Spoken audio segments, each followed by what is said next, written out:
अब ट्रेड का दूसरा पार्ट है, कॉमर्स का दूसरा पार्ट है, पहला ट्रेड और दूसरा एड्स और ऑक्सिलरीज टू ट्रेड, यानी ट्रेड को हेल्प करने वाली एक्टिविटीज़ या ऑक्सिलरीज, उसकी सहायक क्रियाएं क्या कहलाती हैं? Auxiliaries to trade. अभी मैंने जैसे डिटेल में पढ़ाया कि transport, communication, banking, insurance, warehousing, advertising, ये सब ट्रेड को हेल्प करती हैं। बिना इन सारी एक्टिविटीज़ के बहुत स्मूथ आपका ट्रेड नहीं चल सकता।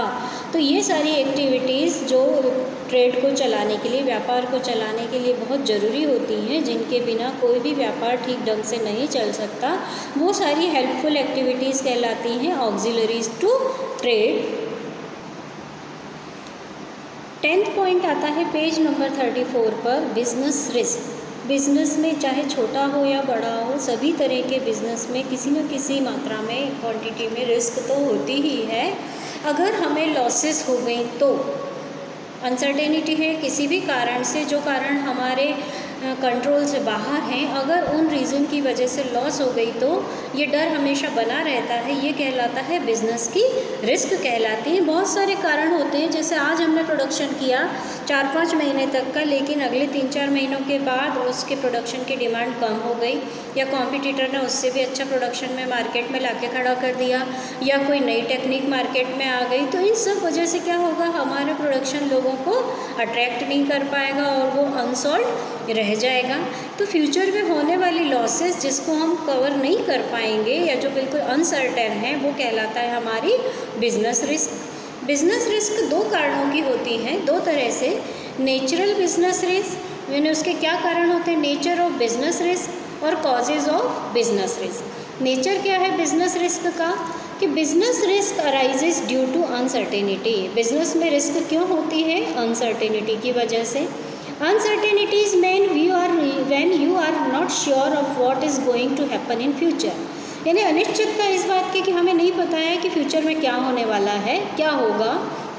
Common example of uncertainties are change in demand, government policy, technology, कि ये सब भविष्य में कब गवर्नमेंट की पॉलिसी बदल जाए, लोगों का फैशन बदल जाए, उनकी डिमांड चेंज हो जाए, टेक्नोलॉजी नई मार्केट में आ जाए, ये आज हम नहीं बता सकते, ये सब अनसर्टेन है। तो business risk is due to this uncertainties. Second है, risk is an essential part of every business. हर बिज़नेस में थोड़ी ना थोड़ी तो बिज़नेस की रिस्क होती ही है।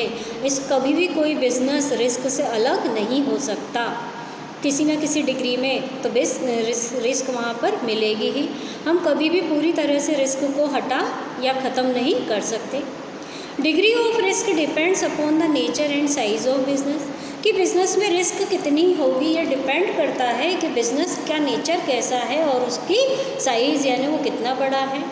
बिज़नेस अगर बहुत बड़ा है तो रिस्क भी उतनी ज़्यादा होगी।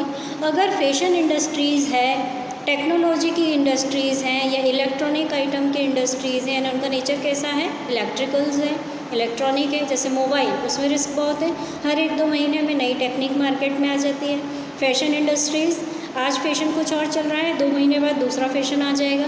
तो ऐसे तरह के बिज़नेस में क्या होता है, रिस्क सबसे ज़्यादा होती है। बहुत ज़्यादा बिज़नेस में इनको नए फैशन, नई टेक्निक, इनके लिए अवेयर होना पड़ता है। ऐसे ही छोटे बिज़नेस में कम रिस्क और बड़े बिज़नेस में ज़्यादा रिस्क रहती है। Profit is the reward for bearing the risk, कि प्रॉफिट जो मिलता है बिजनेसमैन को वो क्यों मिलता है, क्योंकि उसने बिज़नेस की रिस्क को उठाया है, उसने उसकी जोखिम को सहन किया है, इस वजह से। यानी कि बिज़नेस रिस्क को उठाने के बदले में मिलने वाला रिवॉर्ड क्या है, प्रॉफिट। अब इसके बाद आते हैं कारण, कॉजेज़, क्यों बिज़नेस रिस्क होती है, बिज़नेस में रिस्क क्यों होती है, उसके 2 कारण हैं, नेचुरल कॉजेज़ और ह्यूमन कॉजेज़। नेचुरल कॉजेज़ यानी जो प्राकृतिक है, नेचर के द्वारा दिए गए, कि nature is an independent phenomenon and human being have no control over it, कि नेचर पे, प्रकृति पर मनुष्यों का कोई कंट्रोल नहीं है। Calamities like earthquake, flood, drought, famine etcetera affect business a lot, कि ये सारी नेचुरल कॉजेज़ हैं, अर्थक्वेक, फ्लड, ड्रॉट, फेमिन, ये बिज़नेस को बहुत अफेक्ट करते हैं। And result in heavy losses, और इसके कारण क्या होता है, अगर सूखा पड़ जाए, बहुत ज़्यादा बाढ़ आ जाए तो इससे बिज़नेस को बहुत लॉस होती है। The natural causes are such type of uncertain factors then human being cannot make any preparation against. कि हमें पहले से नहीं पता होता है कि ओवर रेन हो जाएगी, हमें पहले से नहीं पता होता है कि उस साल सूखा पड़ जाएगा, तो हम पहले से उसको कोई भी दूसरी प्रिपरेशन उसके लिए नहीं कर सकते। ज़्यादा से ज़्यादा हम उसका इंश्योरेंस करवा सकते हैं। ह्यूमन कॉजेज़ क्या होते हैं? जो लोगों के कारण रिस्क होती है। Human causes are related to a chance of loss due to human being or employees of the organization. The dishonesty of employees can bring heavy losses or business etc. The employees may leak a business secret a competitor to a competitor and may commit fraud also.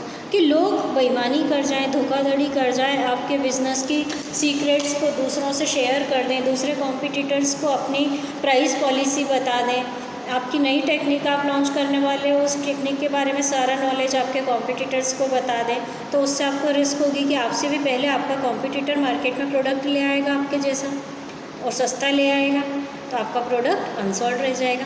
तो लोगों के कारण, अपने employees के कारण होने वाली risk क्या कहलाती है? ह्यूमन कॉजेज़ या ह्यूमन रिस्क कहलाती है। The employees may be careless and may mishandle the machinery and resources which can be bring heavy losses by wastage of resources. कि अगर एम्प्लॉयज़ ने केयरलेस होकर काम किया या मशीनों को ठीक से हैंडल नहीं किया तो बहुत सारा प्रोडक्शन आपका वेस्टेज हो जाएगा, ये भी लॉसेस हैं। फिर है इकोनॉमिक कॉजेज़। इकोनॉमिक कॉजेज़ क्या हैं? Economic causes are related to chance of loss due to change in market condition. कि अगर मार्केट की कंडीशन चेंज होने के कारण कुछ लॉस होता है तो वो उसके इकोनॉमिक कॉजेज़ के कारण लॉस हुआ ऐसा माना जाएगा। There can be price fluctuation in the market. Market में प्राइस फ्लक्चुएशन होता रहता है। There can be change in fashion. Fashion बदलता रहता है, टेस्ट प्रेफरेंस लोगों के बदल रहे हैं, डिमांड बदल रही है। तो there can be change in the degree of competition. आपके कॉम्पिटिटर्स बढ़ भी सकते हैं, कम भी हो सकते हैं।